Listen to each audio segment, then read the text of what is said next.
Assalamualaikum warahmatullahi wabarakatuh. Halo, apa kabar semuanya? Kembali lagi di video pembelajaran Bahasa Indonesia bersama dengan Ibu Revi. Pada video pembelajaran kali ini, kita akan membahas terkait bab teks cerita fantasi ya. Nah, apa saja yang akan kita bahas pada video kali ini? Yuk, kita simak video berikut.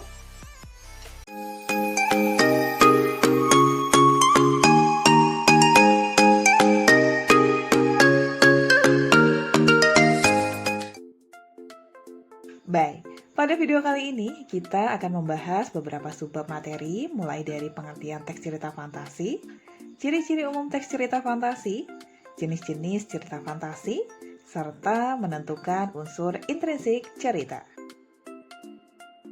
Nah, untuk yang pertama kita akan membahas terkait pengertian teks cerita fantasi. Teks cerita fantasi yang sering disebut juga teks narasi merupakan teks yang menceritakan sebuah peristiwa atau kejadian imajinatif dengan tujuan menghibur pembaca. Nah, cerita fantasi ini dihasilkan murni dari proses khayalan penulis ya, biasanya berupa cerita-cerita dari dunia lain yang penuh keajaiban atau kemisteriusan guna menghibur pembaca. Nah, selanjutnya, kita akan membahas ciri umum teks cerita fantasi. Baik, di sini sudah ada 6 ciri umum teks cerita fantasi. Yang pertama adalah adanya keajaiban, keanehan, atau kemisteriusan. Seperti namanya, sebuah teks cerita fantasi merupakan cerita khayalan yang berasal dari dunia imajinatif yang diciptakan oleh penulis. Sehingga adanya hal-hal ajaib, aneh, atau misterius merupakan hal biasa ya, meskipun hal tersebut tidak kita temui di dunia nyata. Nah, untuk ciri umum yang kedua adalah ide cerita. Seperti yang sudah diungkapkan sebelumnya, teks cerita fantasi merupakan cerita khayalan ya, sehingga ide ceritanya bersifat terbuka terhadap daya khayal penulis dan tidak dibatasi oleh kehidupan nyata. Baik, untuk ciri umum yang ketiga adalah penggunaan berbagai latar. Dalam sebuah teks cerita fantasi, alur dan latar cerita memang memiliki kekhasan, di mana rangkaian peristiwanya dapat menggunakan berbagai latar yang mampu menerobos dimensi waktu dan ruang. Peristiwa yang dialami tokoh pun bisa saja terjadi pada dua latar, yakni latar yang masih ada dalam kehidupan sehari-hari dan latar yang tidak ada pada kehidupan sehari-hari. Nah, untuk ciri umum yang keempat adalah tokoh yang unik atau yang memiliki kesaktian.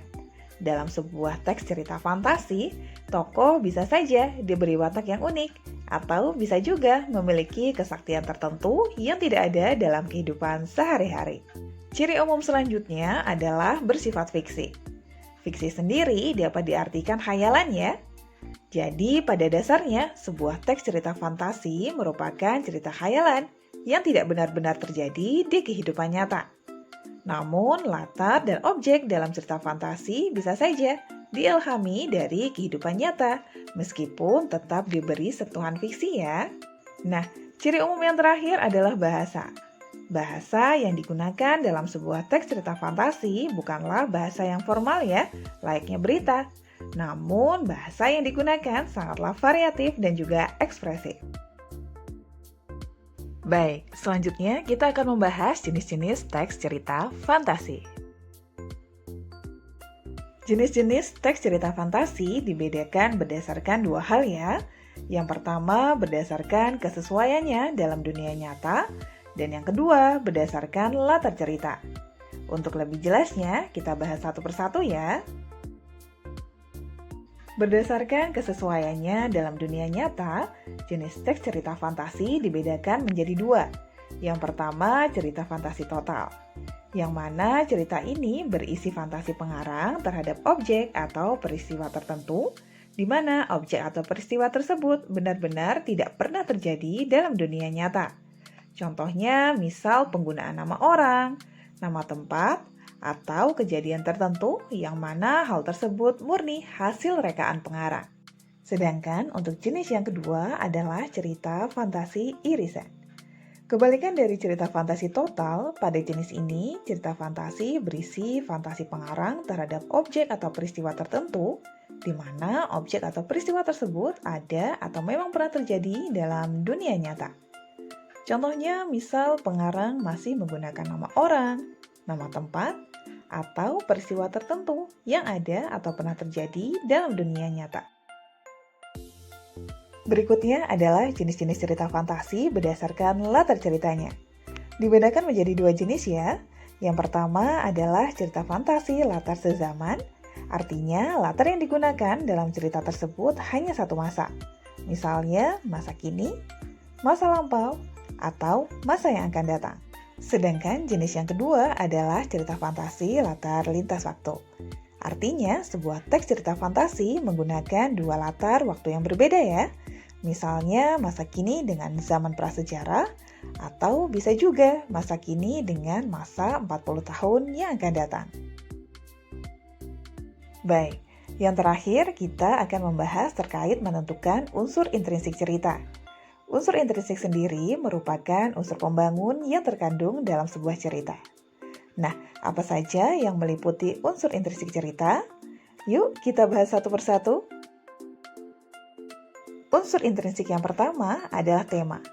Tema merupakan gagasan pokok atau ide yang mendasari sebuah cerita. Nah, untuk dapat menentukan tema, mudah saja. Kalian cukup menemukan jawaban atas pertanyaan, apa sih yang dibicarakan dalam cerita tersebut? Atau bisa juga dengan mengajukan pertanyaan, bercerita tentang apa sih teks tersebut? Nah, mudah bukan? Baik. Unsur intrinsik selanjutnya adalah alur. Alur merupakan rangkaian peristiwa dalam sebuah cerita. Alur sendiri ada bermacam-macam ya. Yang pertama ada alur maju, di mana penulis menyajikan rangkaian peristiwa secara kronologis atau sesuai urutan waktu, mulai dari awal kisah sampai akhir cerita. Kemudian untuk alur yang kedua adalah alur mundur. Kebalikan dari alur maju, alur mundur ini menyajikan rangkaian peristiwa yang diawali dengan bagian akhir cerita, kemudian dibalikan kembali ke awal cerita. Sedangkan yang terakhir adalah alur campuran, di mana rangkaian peristiwanya merupakan perpaduan antara alur maju dan alur mundur, di mana penulis bisa mengawali cerita dari bagian tengah, kemudian kembali ke awal cerita, lalu dilanjutkan sampai akhir cerita. Nah, untuk unsur yang berikutnya adalah latar. Latar sendiri dibedakan menjadi 3 macam. Yang pertama, latar tempat, yakni keterangan mengenai tempat terjadinya cerita. Misalnya di hutan, di sekolah, di angkasa, atau latar tempat lainnya menyesuaikan isi cerita. Yang berikutnya adalah latar waktu. Latar waktu merupakan keterangan mengenai waktu terjadinya cerita. Misal pagi hari, siang hari, atau malam hari. Sedangkan untuk latar yang terakhir adalah latar suasana, yakni keterangan mengenai suasana yang ada dalam cerita. Bisa saja latar suasana yang digambarkan adalah suasana haru, riang, tegang, takut, dan lain sebagainya. Unsur yang berikutnya adalah tokoh dan penokohan. Nah, di sini antara tokoh dan penokohan berbeda ya. Tokoh sendiri merupakan pelaku dalam cerita, sedangkan penokohan merupakan penggambaran watak dari si tokoh. Berikutnya adalah amanat. Amanat merupakan pesan yang disampaikan penulis melalui cerita. Amanat sendiri bisa disampaikan secara langsung atau tersurat, atau ada juga yang disampaikan secara tersirat atau tidak langsung. Artinya, amanat bisa diambil melalui peristiwa yang terjadi dalam cerita. Yang terakhir adalah sudut pandang. Sudut pandang merupakan cara penulis dalam memosisikan diri dalam cerita. Nah, biasanya sudut pandang yang sering digunakan adalah sudut pandang orang pertama dan sudut pandang orang ketiga. Di mana dalam sudut pandang orang pertama, penulis memosisikan diri seolah-olah menjadi salah satu tokoh yang ada dalam cerita. Biasanya sudut pandang jenis ini ditandai dengan penggunaan kata ganti aku, saya, kami, kita, dan lain sebagainya. Sedangkan sudut pandang orang ketiga, di sini penulis memosisikan diri sebagai sosok yang hanya menceritakan kisah mengenai tokoh lain. Biasanya sudut pandang jenis ini ditandai dengan penggunaan kata ganti dia, ia, mereka. Demikian tadi untuk video pembelajaran kali ini. Semoga ilmu yang diberikan bermanfaat dan sampai jumpa di video pembelajaran selanjutnya. Wassalamualaikum warahmatullahi wabarakatuh.